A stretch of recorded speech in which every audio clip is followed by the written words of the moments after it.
Kuku Raadios välja öeldud seisukohad ei pea ühtima Kuku Raadio seisukohtadega.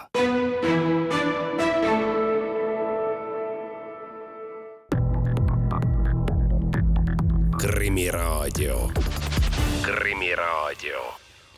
Tere taas, on teisipäev, kell on mõni minut üle 1 ning traditsiooniliselt on sel ajal eetris Krimiraadio.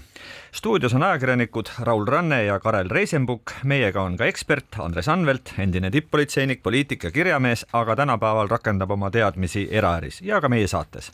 Tervitus sulle, Andres! Tervitus teile kõigile. Sa oled ju kursis, et täna 100 aastat tagasi ehk siis 1925. aastal 15. aprillil avas Tallinnas aadressil Lai 48 uksed esimene politseikool. Seega 100 aastat on Eestis õpetatud ja õpitud politseialast spetsialistust. Oled kursis? Väga hästi olen kursis ja olen osalemas ka sel nädalal erinevatel üritustel. Meil eile oli Sisekaitseakadeemias üks väikene kodukootud konverents, tänagi on üritused, homme on üritused, sest ega minulgi on olnud au olla politseikolledži direktor 4 aastat ja just sellel ajal, kui viidi seal kõige suurem reform läbi, ehk ühendati politseikool ja Sisekaitseakadeemia.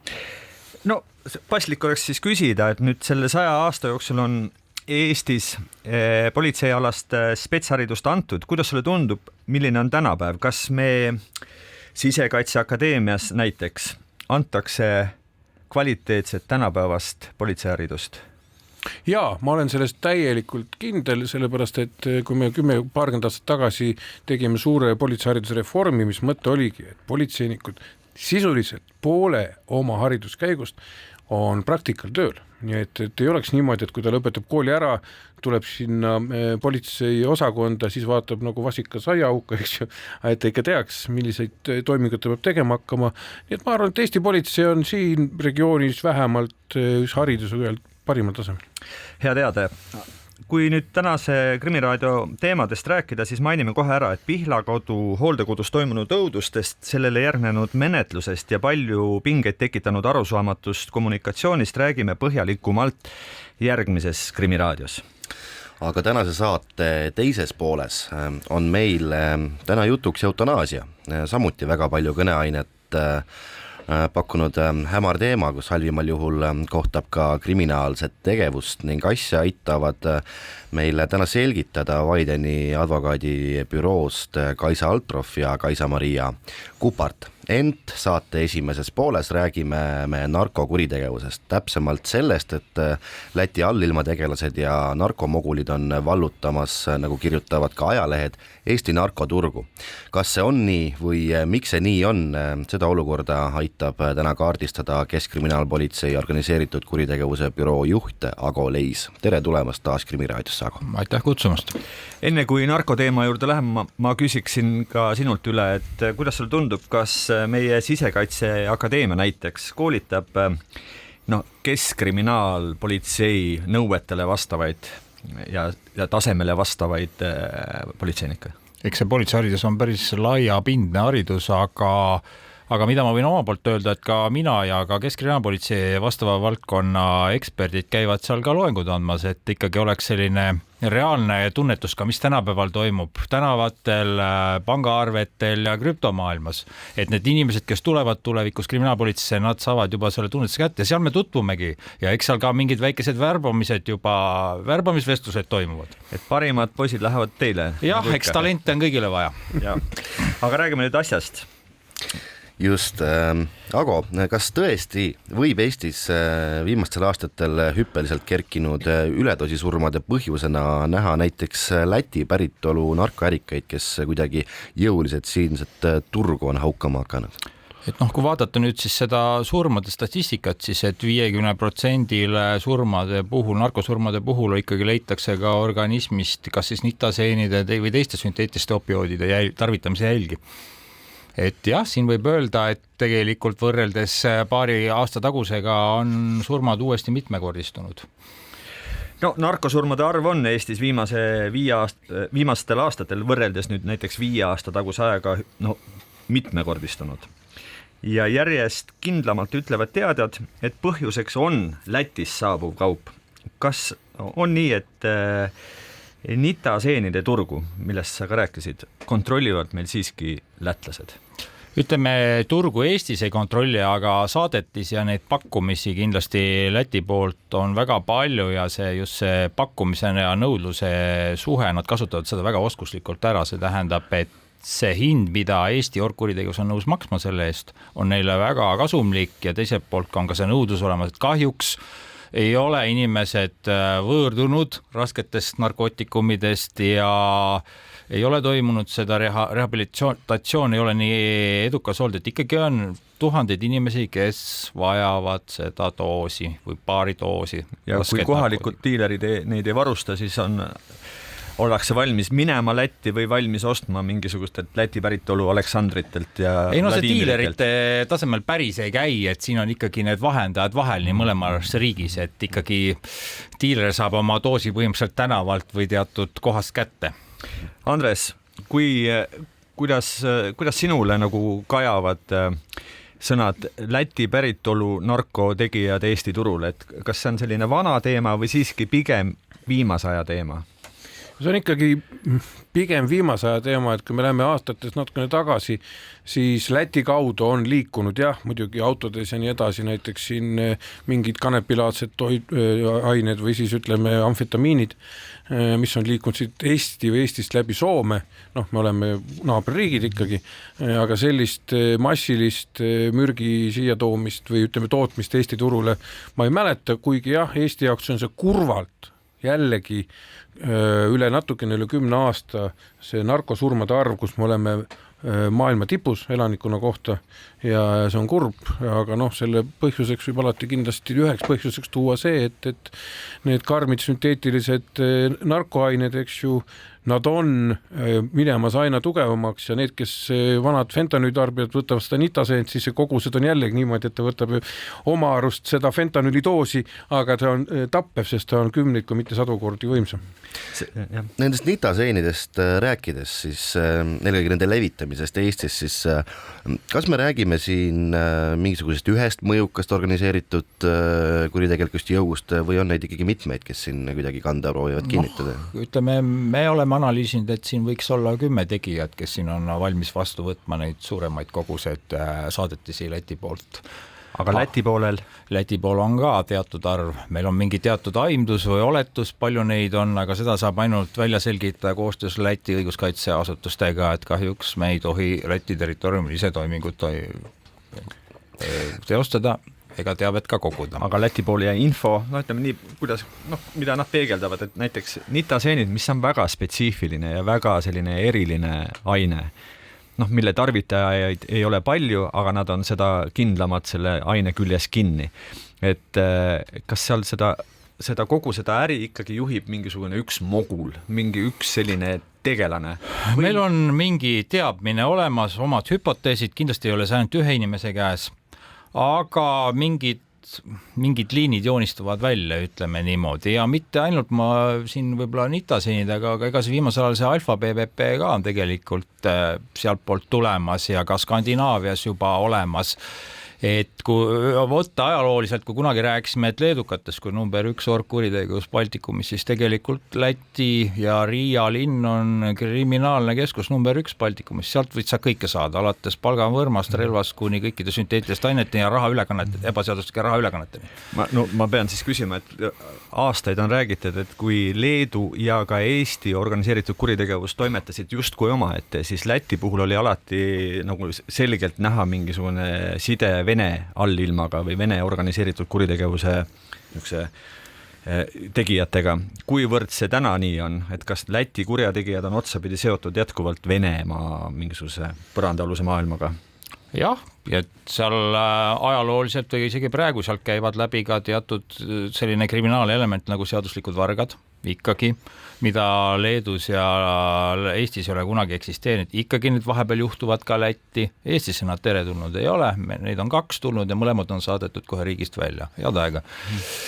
Aga seal on nad ikkagi ütleme niimoodi, nad juhtuvad läbikäigul või seal on ka üks selline seaduslik varas, kes elab praegu Saksamaal ja pool aega Leedus on selline Sliva olemas jätkuvalt, on keegi müstiline Adu olemas, kes on vahepeal pensionil, kes on vahepeal jälle tagasi, et ega endisi olemas ei ole ka kriminaalses maailmas.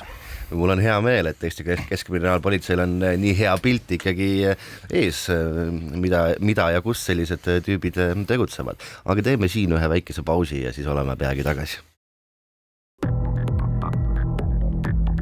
Krimiraadio.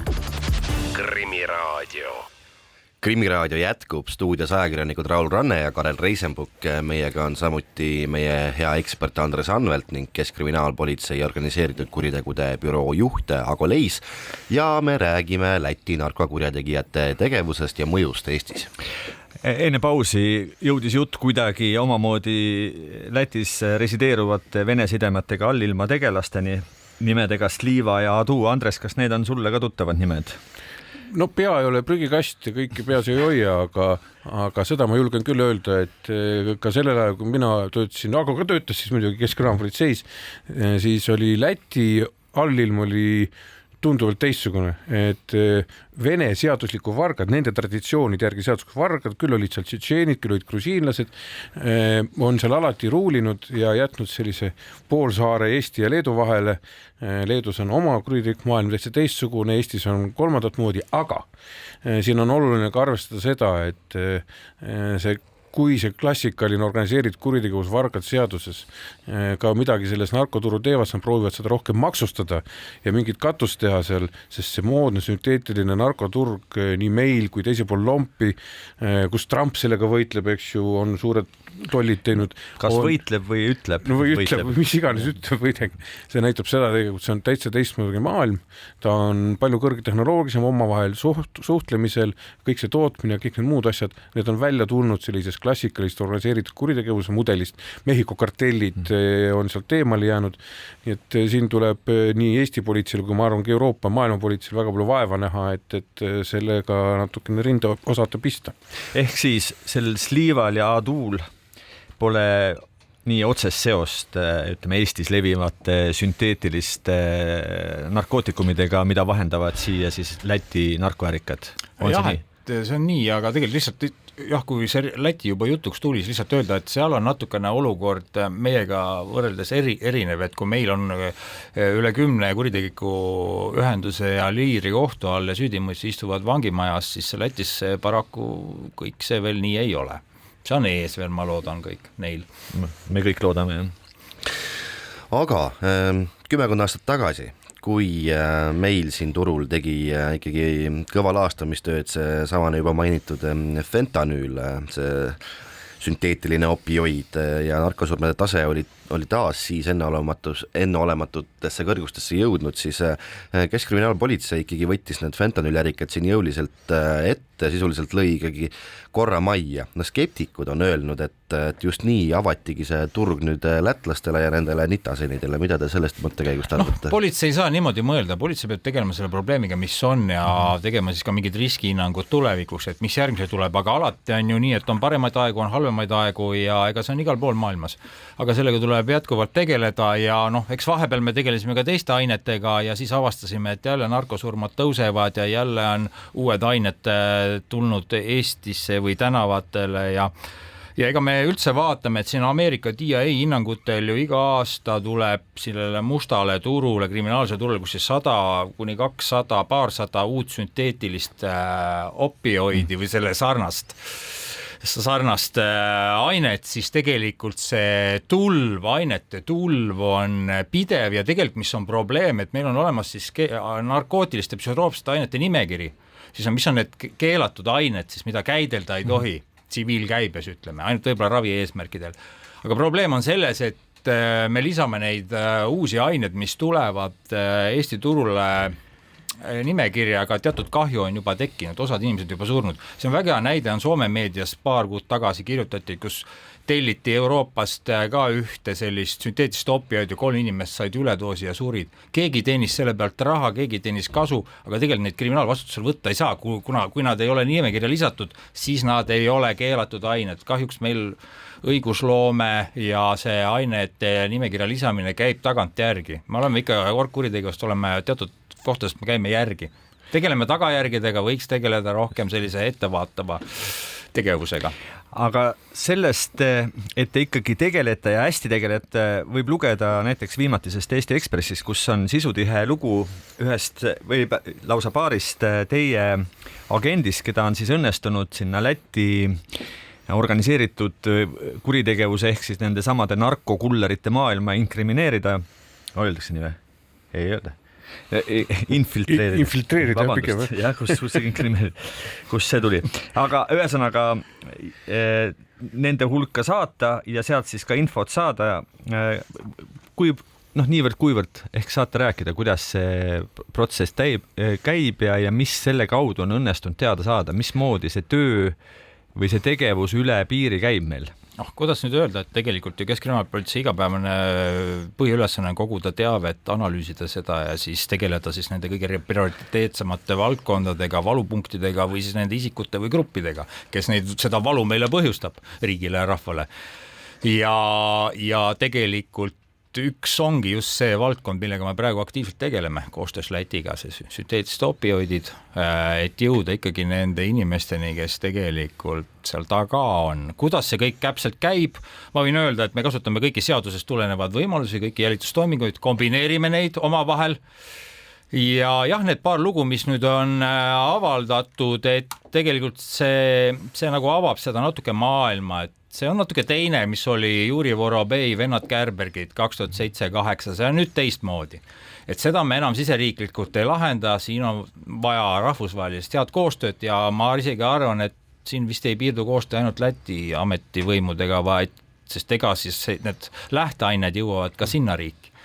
Me ju näeme siin tegelikult, mis regioonis toimub, meil on kuskil on olemas Ukraina orgkuritegevus, meil on olemas ka Poola grupid koostöös Ukraina kuritegevusega, et see kõik avaldab varem hiljem ka mõju meie narkoturule. Et me oleme ikka võib-olla selline lõppjaam selles ahelas, ütleme niimoodi. Aga kui keeruline on seda sorti, ütleme, Lätis baseeruvad siin tegutsevaid tegelasi nagu üleüldse ohjata, nüüd võib-olla Andres võib-olla siin ka natuke toetab, et meil ühelt poolt ilmselgelt te olete mõne kuriteo või tegevuse jälil ja teisalt on, eks ole, mingisugused seadused, mingisugused kokkulepped seal Läti poolega, et see kõik on määratult keerulisem, ma kujutan ette. Siin on ikkagi omavahel peab olema politseijõududel, nagu öeldakse, esiteks täielik usaldus. See on nagu üks asi ja Lätiga me oleme seda proovinud luua juba 90 aastate alguses keskpaigast pihta, eks. Lätis on olnud selle ajal ka väga palju politseireforme ja ma usun, et Läti kriminaalpolitsei, vähemalt lugedes nende uudiseid, on enam-vähem samal tasemel kui Eesti oma, aga me peame rääkima ka sellest, et seal taga on ju kindlasti ka õigussüsteem laiemalt. Ja kui Ago siin tõi välja seda, et Eestis on eks ju nii palju süüdimõistetud, meil seal on palju vähem, siis ma arvan, et lugedes ka neid Ekspressi artikleid, et koostöö lätlastega politsei tasemel nagu toimib, eks ju. Aga kui me jõuame kuhugi ka laiemale õigussüsteemi, siis võib-olla ta natuke lonkab, aga Ago teab sellest kindlasti rohkem, aga ma tahan öelda lihtsalt seda, et selliste operatsioonide ettevalmistamine, see infiltreerimine, nagu sa ütled, see nõuab ikkagi väga kõva omavahelist usaldust, sest tegelikult kui sa agenti infiltreerid, siis see inimene riskib eluga täitsa teisel tasemel kui kabinetis istuv uurija või siis kriminaalpolitseinik, kes seda operatsiooni korraldab. Tema elu on ikkagi, nagu öeldakse, suhteliselt punase niidi küljes. Aga jah, et täpselt see nii ongi, aga ma lisaks lihtsalt seda, et meie eesmärk on siis selgitada need isikud välja Lätis, kes meile probleeme ja peavalu valmistavad, leida nende osas siis tõendeid koostöös Läti politseiga ja võtta nad Eestis kriminaalvastutusel just Eestis, et nad saavad aru, et Eestis on karistused ranged selliste kuritegude eest ja nad ei ole siia teretulnud ja nad võiksid natukene mõelda ennem, kui nad midagi Eestis saadavad või toimetavad. Ma olen aru saanud nüüd samu artikleid lugedes, aga loomulikult ka varasemalt siin kas või Krimiraadios saateid tehes ja ka teisi krimmasju lugedes, et see kõik on tänapäeval määratult nagu varjatum, et raha liikumine käib kuidagi nii, et seda ei ole võimalik tavapäraseid, ütleme siis, vahendaid kasutades jälgida ja rääkimata siis üleandmisest, et iialgi ei tehta seda enam, eks ole, käest kätte, vaid kuhugi neid peidetakse, mingisuguste kaardirakenduste kaudu neid asukohti näidatakse ja määratakse. Magnetitega autode all. Et see kõik on hoopis teistsugune, kui ta võib-olla oli 10 aastat tagasi. Jah, et ega see selline tavapärased meetodid, mida on kasutatud juba siin mitu kümnendit, ei aita, eks me oleme ka oma taktikaid muutnud juba, et oleme ka kohandanud oma meetmeid seaduse raames, kuidas siis selle uue fenomeniga võidelda. Siin on üks asi kindlasti oluline, mida meelde tuletada, et kui heroiini, eks ju, liigutati või kokaiini või rääkimata kanepist, eks ju, ikka suurte pakkidena, siis tänapäeval need sünteetsed narkootikumid ju, neid saab ära peita ju, ma ei tea, öeldakse nagu peaaegu nööbi sisse, eks ju, ja see raha panna liikuma üldse kübermaailmas, nii et kokkuvõttes on politseil õiguskaitseorganitel ligipääs sellele juba füüsiliselt, visuaalselt on palju keerulisem kui vanasti. Nüüd lõpetuseks, Ago-Leis, te olete ise ka öelnud, et kõik need Pavlovad, Arnised, Aleksandrovsid ja Azanovsid, kes on kinni võetud juba, et need kõik on ikkagi mitte kõige mõjukamad tegelased selles äris, kui nii võib öelda. Ja et sihikul on suuremad tegijad. Millal võiks juhtuda see, et me saame ikkagi rääkida suurte tegijate vahistamisest ja veelgi enam, millal me saame rääkida, et nitaseenide probleem saab ohjatud, nii nagu omal ajal siis fentanüüliga see asi ikkagi kontrolli alla. Et me iga päev tegeleme selle nimel, aga kindlasti olukord on natukene erinev, natuke rahvusvaheline, rohkem krüpto, digitaalne teatud osas, et siin on teatud väljakatseid ka Eesti politseile või üldse Euroopa politseile, aga ma arvan, et koostöös me asjad lahendame, aga täpselt tähtaegu ma ei anna, aga nagu ma ütlesin, et meil on mingi aimdus, kes need võiksid olla, meie kolleegid teevad seda, millal see lahendus nüüd saabub, me iga selle kinnipidamisega vaatame ka, mis narkoturul muutub, kas on mingi muutus, kas ei ole mingi muutus, et selline pigev kassihiiremäng käib nendega tegelikult, et see on see legendeeritud ja selline illegaalne tegevus, mis on väga kõrgel konspireerituse tasemel tänapäeval. Jääme siis uudiseid ootama. Selle lubadusega tõmbame täna saate esimesele poolele joone alla. Keskkriminaalpolitsei organiseeritud kuritegude büroo juht Ago-Leis, täname teid saatesse taas kord tulemast. Meiega lähme siit väikesele pausile ja siis tagasi juba uue teemaga. Krimiraadio. Krimiraadio jätkub. Stuudios on ikka tavapärane kolmik, saatejuhid Raul Ranne ja Karel Reisenbuk ning ekspert Andres Anvelt. Nagu lubasime, vahetame nüüd teemat ning räägime loost, mis võib-olla polekski pidanud Krimiraadio teemaks saama, ent sai ometigi. Me räägime abistatud enesetapust ning seda mehe nimega Paul Tammerti näitel, keda on ajakirjanduses nimetatud ka nii-öelda suitsiidikontori pidajaks. Asi on täna kohtus läbinud 2 kohtuastet ja nimelt homme on asi suulisel arutamisel ka viimases kohtuastmes Riigikohtus. Et sellest seni pretsedenditus loos pisutki selgust saada, siis on meil hea meel täna külas tervitada Vaideni advokaadibüroost Paul Tammertit kaitsvat ühte advokaati Eliise Altrofi. Tere tulemast Krimiraadiosse. Tere. Kui ma ei eksi, siis kogu lugu sai alguse meie hea kolleegi Sander Punamäe teleloost saates Täistund aastal 2023, kus Paul Tammert tutvustas oma plaani hakata pakkuda suitsiiditeenust. Millisest teenusest me siin ikkagi räägime? Mida ta siis ikkagi pakkus? Paul Tammert läbi temale kuuluva mittetulundusühingu soovis siis inimestele rentida seadet, mille abil on inimestel võimalik võtta endalt elu. Selles sisuliselt teenus seisneski. See idee, kuidas Paul Tammert seda teile ja kohtus ja avalikkusele kuidagi põhjendanud on, et millest see idee ajendatud oli? Miks teie kliendil selline mõte tuli, et sellist teenust hakata pakkuma? Tammert ise on selgitanud, et see oli ennekõike ajendatud tema enda isiklikust valusast kogemusest, kui tema ema oma elu siis viimases etapis oli valudes, piinles ja nii nagu iga asjaga, siis kui see kogemus puudutab lähedalt, siis ta läheb ka rohkem korda. Andres, ma loodan, et sa oled seda protsessi nii-öelda kõrvaltvaatajana ju jälginud. No, mis pilguga sa jälgid ja mida sa seal näha või kogu selles protsessis näha tahaksid või? No minu jaoks võib-olla kui ma ei tea, endine kriminaalpolitseinik ja noh, ikka õigusharidusega inimesele ja ka vahepeal, eks ju, poliitikas tükk aega tegutsenud inimesele on seal väga palju erinevaid küsimusi. Punkt 1 on see, et kindlasti põhiline on see, et me aastaid, kümneid oleme poliitikas rääkinud eutanaasia või siis noh, teistmoodi sarnaste nimetustega protsessi legaliseerimisest.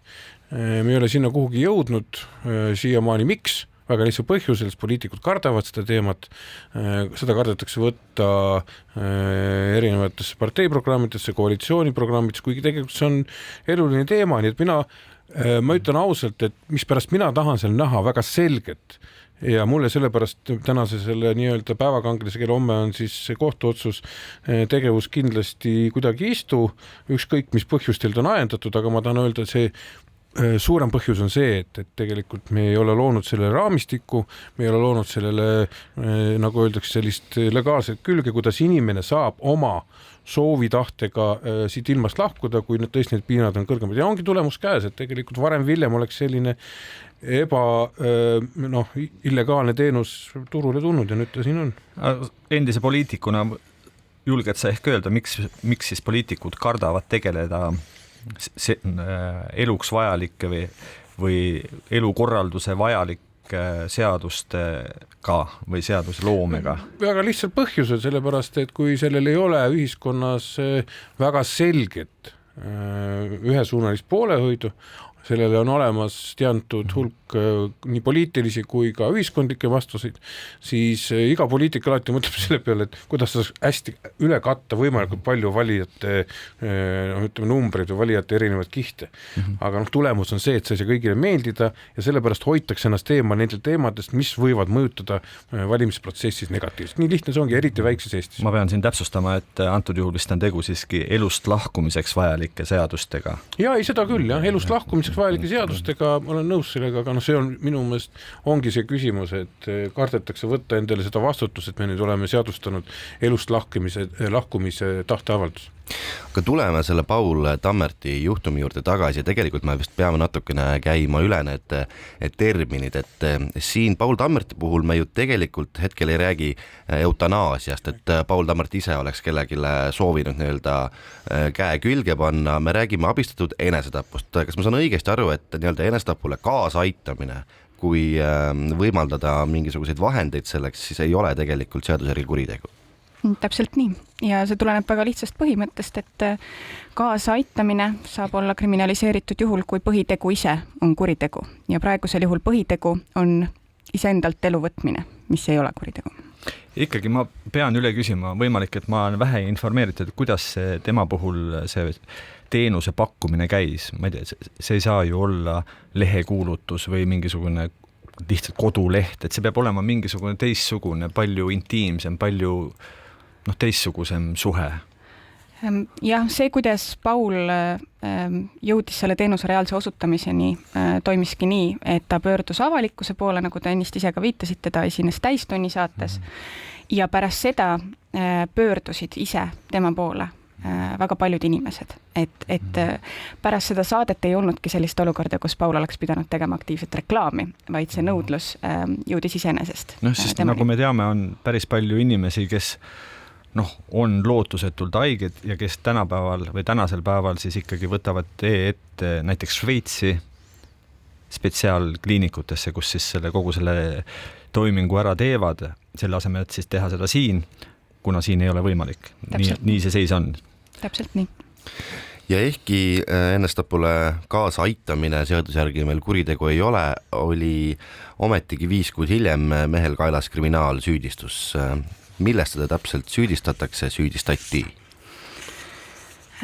Prokuratuur ka ise vaagis siin väga pikalt, põhjalikult, et mis see etteheide olla saaks ja täna on Paulile esitatud süüdistus ebaseaduslikus majandustegevuses tervishoiuteenuse valdkonnas. Üsna tavatu süüdistusmehele, kes on ikkagi aidanud inimestele ennast tappa, kas pole? On loomulikult, jah. Maakohus mõistis Tammerti ka süüdi ebaseaduslikus majandustegevuses. Millal teie kaitsjana nii-öelda mängu astusite ja mispärast?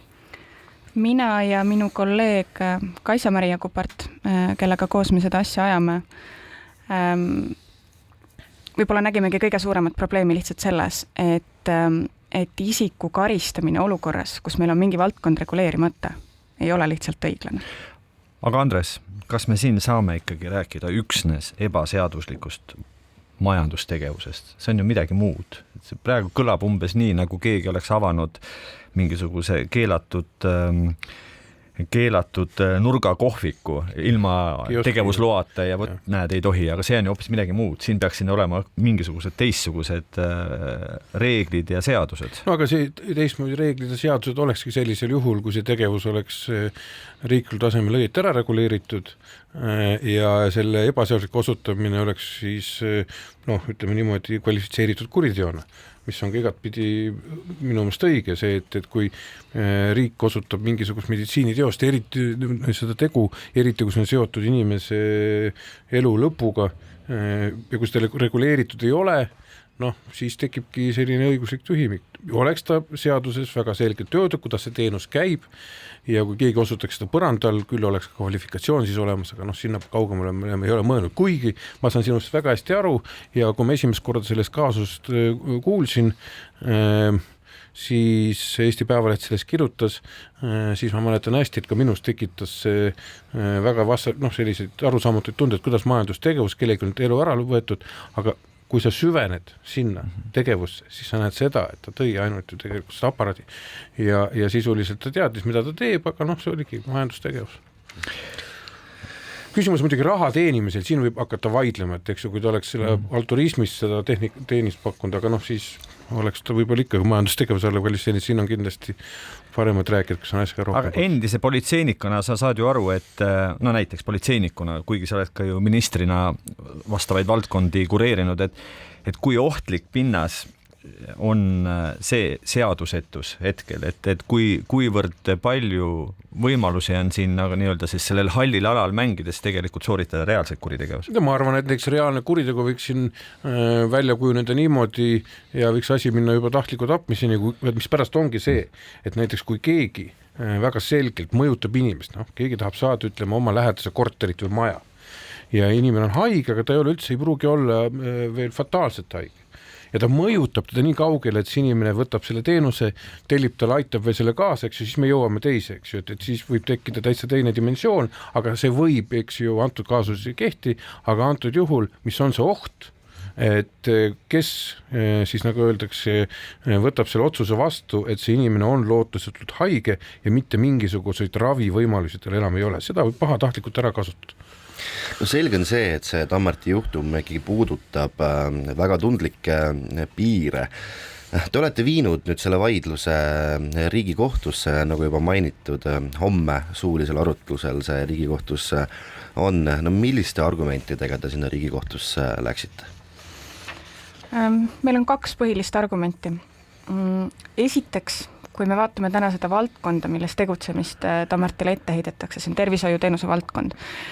See, kuidas meil on täna seaduse järgi defineeritud, mis asi on tervishoiuteenus, see ei hõlma teenuseid, mille eesmärgiks oleks kaasa tuua surm. Me räägime eesmärkidest nagu tervise taastamine, vaevuste leevendamine, mürgistuste ennetamine ja nii edasi. Need ei ole kirja pandud mõttega reguleerida ka neid olukordasid, kus patsiendil neid soove ei olegi.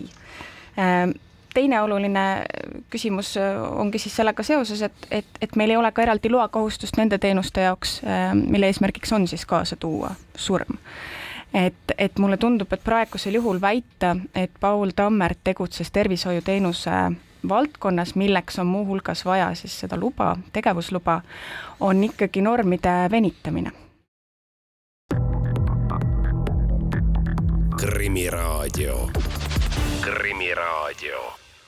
Krimiraadio jätkub, stuudios on ka jätkuvalt ajakirjanikud Raul Ranne ja Karel Reisenbuk ning me multitalendist ekspert Andres Anvelt. Lisaks on stuudios ka Videnia advokaadibüroo advokaat Eliise Altrov. inimene, kes kaitseb kohtuteel Paul Tammerti nimelist meest, kes oma algatuslikult asus korraldama abistatud suitsiiditeenust ning sellises tegevuses ka kohtu ette jõudis. 2 kohtuastet on Paul Tammerti süüdi mõistnud, nagu juba mainitud, siis ebaseaduslikus majandustegevuses. Mis olid maakohtu ja ringkonnakohtu põhjendused? See on väga hea küsimus, sest et ka meie ise nägime sisulisi vastuolusid ka nende 2 otsuse vahel. Kui me räägime maakohtu otsusest, siis maakohtu otsusest on täna võimalik välja lugeda, et probleem oli enne kõike selles, et Paul Tammert ei olnud tegevusloaga eriarst. Kui täna jõustuks näiteks selline lahend, siis sisuliselt võiks see tähendada, et need inimesed, kes täna Eestis tegutsevad eriarstidena ja kellel on siis haiglavälise eriarsti osutamise luba, võiksidki seda teenust osutada. Nüüd ringkonnakohus leidis natuke teisiti, ringkonnakohus leidis, et kuna meil puudub Eestis igasugune regulatsioon sellel teemal, siis sisuliselt ei olegi võimalik seda tegevusluba taotleda, ükskõik siis kas arstidel või teistel inimestel. Küll aga ühelegi keelunormile, mis keelaks sellise tegevuse, ei osanud otsesõnu viidata ka ringkonnakohus. Ma pean üle täpsustama, et aga milliselt on tegevus siis äriregistris registreeritud, mis seal kirjas on, mis teenust ta siis pakub või kas ta üldse teenust pakub või millega tema see ettevõte tegeleb siis? Peate nüüd silmas Paul Tammerti seda mittetulundusühingut. Jah, et seal peab midagi olema, millega tegeleb mittetulundusühing. Jah, ütleme, selle mittetulundusühingu nii-öelda põhikirjalised eesmärgid ongi siis väärika elu lõpetamise diskussioon, arutelu, selle võimaldamine. Et selline võimalus on täitsa olemas või sellisena on ta registreeritud täiesti? Ega põhikirjalisi eesmärke sa võidki ju seada vastavalt oma enda nägemusele sellest, milline maailm võiks olla. No me võime ju siin arutada, et kas see Paul Tammerti tegevus on siin, ma ei tea, pigem äriline või ikkagi hoopis selline filosoofiline ja omamoodi eksistentsiaalne. Ma ei tea, kas õiguslikult üldse on kuidagi selline arutelu siin oluline? Ikka on. Selles mõttes, et kui selline teenus toimub läbi mis tahes ühing, on see äriühing, on see mittetulundusühing, siis me ei saa ümber sellest, et tegemist on ikkagi majandustegevusega. Tammerti puhul oli nüüd see, et tema sellest tulu ei saanud, tema idee nägigi ette siis nende vahendite kasutamise selle sama MTÜ edasiarendamiseks, küll aga kui Paul Tammert ei oleks selle teenuse eest tasu küsinud, mitte mingisugust, ja ta oleks seda osutanud eraisikuna, mitte läbi selle MTÜ, siis me ilmselt ei oleks täna selle paragrahviga jannis, jah? Ma isiklikult vaatlen Paul Tammerti tegevust mitte niivõrd kui ettevõtliku inimese tegevust, kes tahab sellega tegeleda edaspidi, kuivõrd just nimelt inimene, kes lõi seisvasse vette viskas kivi, et asjad hakkaksid liikuma. Mulle tundub nii. Andres, sa ütlesid enne, et poliitikud on suure kaarega teemast eemale käinud ja pole kunagi tahtnud sellega tegeleda, ehkki ilmselgelt kõik teavad, et oleks vaja. Mida oleks vaja teha ja kes võiks olla siin siis teema eestvedaja? Arvestades, et poliitikud kardavad nagu alati ebameeldivaid teemasid. Poliitikud ei karda, poliitikud pelgavad. See on suur asi, nad pelgavad enne valimisi võtta vastu otsuseid. Aga mis ma tahan öelda, et siis, kui see Tammerti välja tuli, siis hakkas ka selles palju suurem diskussioon. Siis tulid telesaated, kus kutsuti poliitikud, siis tulid arvamusartiklid, ehk teema juleti võtta välja siis nagu siis selle vaiba alt. Ja praegu ka mitmed poliitikud räägivad sellest julgemalt. Iseenesest seda sama teemat peaks poliitika kujundamisel, see on tegelikult poliitika muutus. Ja poliitikat kujundavad meil ju kes? Ministeeriumid ja ministrid. Ehk siis meie tervishoiu teemadega tegelev minister peaks seda teemat siis analüüsima, tulema välja sellise võimaliku õigusliku lahendusega, sest siin on väga palju erinevaid kihte. Üks asi on kindlasti see, mis puudutab arstlikku ja kindlat otsust, et see on möödapääsmatu, sest ma arvan, et ikkagi mina isiklikult kindlasti julgeks tulla õiguslikule siis nagu öeldakse debatile selle teemaga, et võib ka ennast siis, kui sul ei ole, ütleme, otseselt arstlikku põhjust, sul ei ole rasket põetavat haigust, aga sul on lihtsalt depressioon, et siis ma tellin endale sellise teenuse. Noh, see oleks ikkagi hukutav, need inimesed tuleb ravida, need on ravitavad. Teine kiht on kindlasti lähedased, kolmas kiht on, kuidas see kõik õiguslikult panna sellisse raamidesse. See debatt ei ole lihtne, debatt ei ole lühike, aga ta peab algama milleski. Siis, kui on poliitika kujundamisena ütleme, jala vahele saanud ministeeriumi ukse vahel, edasi valitsuse ukse vahel, koalitsioonide kokkulepetele, siis saab ka lahendus. Mulle praegu tundub tegelikult, et kuidagi kohtud on ikkagi pandud natuke nagu seadusandja rolli. Kas see on päris õige, kuidas teile tundub? Jah, eks tõsiasi on ka see, et ega seaduse tasandil kõiki võimalikke probleeme sõnaselgelt reguleerida ei olegi võimalik, miks meil need normid on tihtilugu üldsõnalisemad ja eeldavadki hiljem siis just kohtu poolt tõlgendamist. Teine analoogne norm on täna toimingupiirang, eks ole, millega sisuliselt tehakse seda sama. Et küsimus ongi nüüd selles, et kas kohus näeb käesoleval juhul selles normis reaalset seadusandja tahet karistada siis kedagi selliste tegude eest või kas kohus näeb, et selline tegevus tegelikult täna ikkagi ei paigutu selle normi alla? No siin on kindlasti vaja, ma olen selleks 100% nõus, et toimingupiirang rikkumiseks meil on norm olemas, eks ju, ja me proovime seda normi nüüd tõlgendada, eks ju, erinevad kohtuastmed, eriti Riigikohus, kes ikka annab meil tõlgenduse, antud hetkel meil normi tegelikult ei ole.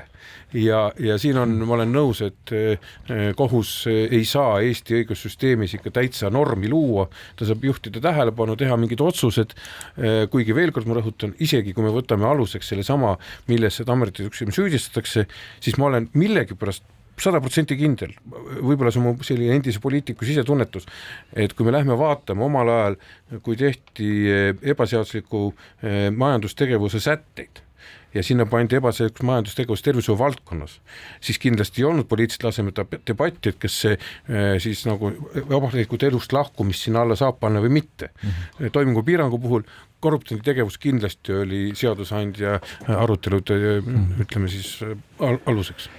Aga kas te olete minuga nõus, et kui me täna või ütleme lähiajal seda teemat konkreetselt, ühemõtteliselt ja selgelt ära ei reguleeri seadusega, siis peagi oleme vastamisi mingisuguse süüdistusega, kus keegi hea südamega lahke õde näiteks või keegi doktor on nii mõnelgi, ütleme, väga raskelt haigelt inimeselt siis juhtme elustamisaparaadit või siis selle elus hoidva aparaadi juhtme seinast välja tõmmanud ja teda süüdistatakse siis mingisugustes mitmetes mõrvades või keegi doktor on siis teinud süste seal, mis hiljem on viinud surmani halastusest, aga juba nagu väljaspool seadust, et see võib juhtuda, kui me seda asja ei reguleeri.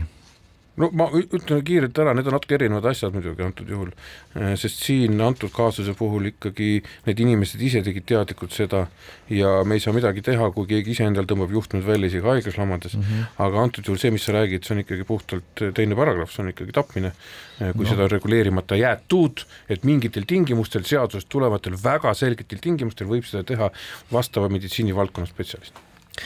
Eliise Altroff, kuidas te ise tunnetate, kas see paragrahv Paul Tammertile on teie hinnangul ikkagi kuidagi võib-olla natukene nagu otsitud, kõlab sellise võib-olla näidispoomisena isegi, et lihtsalt kuidagi panna need piirid kuidagigi paika, et keegi rohkem ei prooviks seda. Absoluutselt ja selles mõttes ega prokuratuur ka ei ole varjanud, et see hirm täna ongi täpselt see, et tuleb veel mitu inimest, kes hakkavad seda sama teenust teab, mis motiividel siis pakkuma.